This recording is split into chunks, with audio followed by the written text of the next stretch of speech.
E olá você, seja muito bem-vindo, bem-vinda de volta ao canal Mundo de Milagre. Eu sou a Camila Milagre. Hoje a gente vai fazer mais uma leitura do livro de texto de Um Curso em Milagres. Vamos juntos? Hoje ainda estamos no capítulo 17, sessão 6, Estabelecer a Meta. Vamos juntos? A aplicação prática do propósito do Espírito Santo é extremamente simples, mas é inequívoca. De fato, para poder ser simples, é preciso que seja inequívoca. Só é simples aquilo que é facilmente compreendido, e, para tanto, é evidente que precisa ser claro. A colocação da meta do Espírito Santo é geral.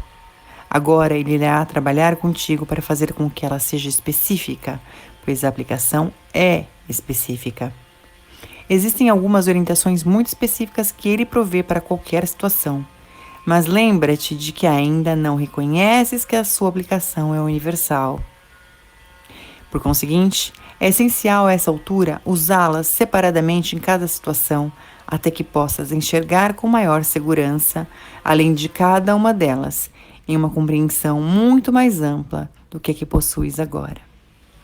Então respira fundo, aperta o cinto, o que mais é possível para que a gente fique cada vez mais aberto, disposto a aplicar praticamente o propósito e ainda assim não se julgar durante o processo, se a gente ainda tropeçar ou até cair, né? Então, vamos juntos. O texto continua. Em qualquer situação na qual estejas incerto, a primeira coisa a considerar muito simplesmente é: o que eu quero que resulte disso? Para que serve isso? O esclarecimento da meta tem que estar no início, pois é isso que vai determinar o resultado. No procedimento do ego, isso é revertido. A situação vem a ser o que determina o resultado, que pode ser qualquer coisa. A razão dessa abordagem desorganizada é evidente. O ego não sabe o que quer que resulte da situação. Ele está ciente do que não quer, mas somente isso. Ele não tem absolutamente nenhuma meta positiva. Sem uma meta clara, positiva, estabelecida no ponto de partida, a situação apenas parece acontecer e não faz sentido enquanto não tiver acontecido. Então, tu a olhas em retrospectiva e tentas compor o que ela significou. Quem nunca, né? E o texto continua. E estará errado. Não somente o teu julgamento está no passado, mas não tens nenhuma ideia do que deveria acontecer. Nenhuma meta foi estabelecida para que se pudesse alinhar os meios a ela. E agora, o único julgamento que sobra para ser feito é se o ego gosta ou não do resultado. É aceitável ou exige vingança? A ausência de um critério para o resultado previamente estabelecido faz com que a compreensão seja duvidosa e a avaliação impossível. O valor de decidir com antecedência o que é que queres que aconteça simplesmente está em que perceberás a situação como um meio de fazer com que isso aconteça. Farás, portanto, todos os esforços para não ver o que interfere com a realização do teu objetivo e concentrar-te-ás em tudo aquilo que te ajuda a realizá-lo. É bastante marcante que essa abordagem tenha te trazido para mais perto da seleção que o Espírito Santo faz da verdade e da falsidade.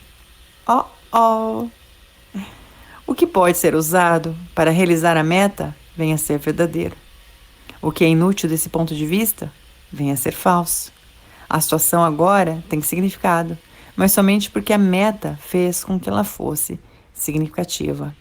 Então, voltando um pouquinho, né, lá na frente, antes, em qualquer situação que eu esteja incerto, é só perguntar o que eu quero que resulte disso. Para que serve isso? O que eu estava buscando nisso? Qual é o propósito disso? E talvez a gente tenha muitas consciências já de cara. Nossa, isso não serve para nada. Nossa, que bobagem. Nossa, não vou perder meu tempo com isso. Nossa.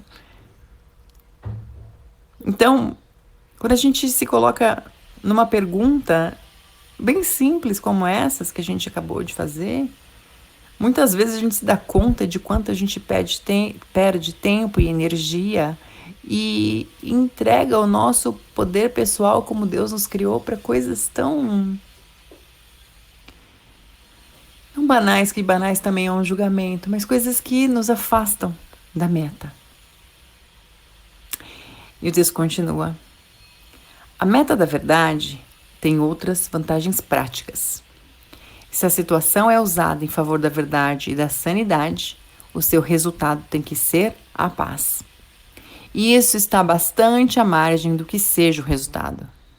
Se a paz é a condição da verdade e da sanidade, não pode haver paz sem elas, onde está a paz? Elas têm que estar. A verdade vem por si mesma. Se vivencias a paz, é porque a verdade veio a ti e verás o resultado verdadeiramente, pois o engano não pode prevalecer contra ti. Irás reconhecer o resultado. Por que estás em paz? E essa é uma boa ideia para a gente se nortear, né? Se navegar nessa realidade, como a Access também costuma dizer, né? Aquilo que é verdadeiro é leve, a mentira é pesada. Então, se a gente simplesmente estiver disposto a receber a leveza e não navegar no peso da culpa, da vingança, do ódio, do ataque, dos implantes distratores, dos pensamentos obsessivos, compulsivos, viciantes.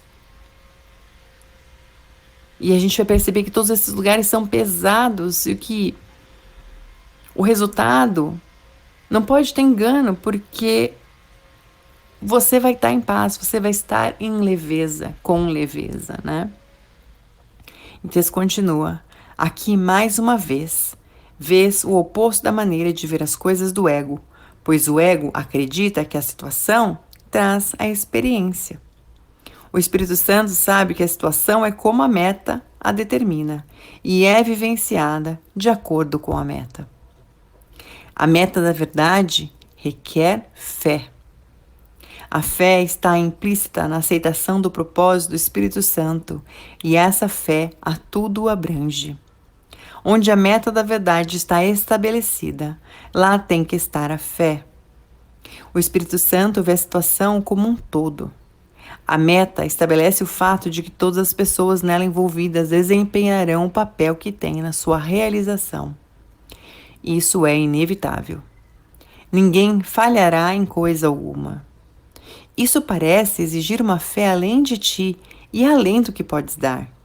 No entanto, isso só é assim do ponto de vista do ego, pois o ego acredita em resolver, entre aspas, o conflito através da fragmentação e não percebe a situação como um todo.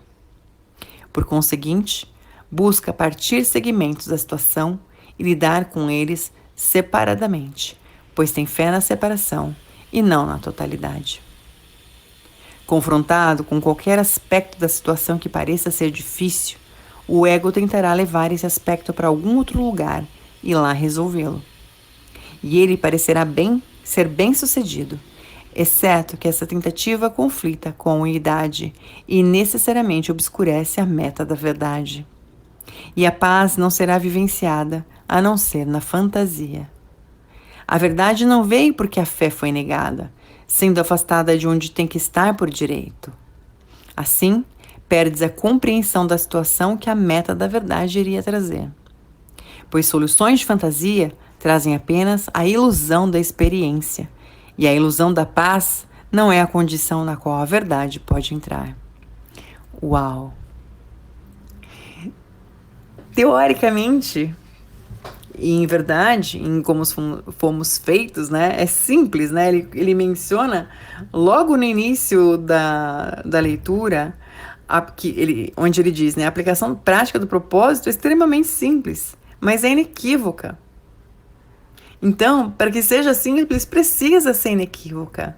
Ou seja, se a gente continuar navegando nas nossas águas, acreditando que alguém tem que pagar por algo, acreditando que o peso é verdadeiro, acreditando que o conflito é real, acreditando que a separação é real, a gente vai realmente não só seguir a meta do ego, que é se separar para tentar entender, mas também não vai obter a aplicação prática do propósito do Espírito Santo. Então, tem algumas diretrizes, né? Se é claro, é a verdade. Se é leve, é verdadeiro. Se é pacífico, é verdadeiro. E qualquer coisa que tire a gente dessas bússolas, vamos chamar assim, são lugares que a gente pode dizer, opa, e fazer aquelas perguntinhas. Para que serve isso? O que eu quero que resulte disso? Qual é o propósito disso? Isso é para o meu melhor benefício? E por aí vai.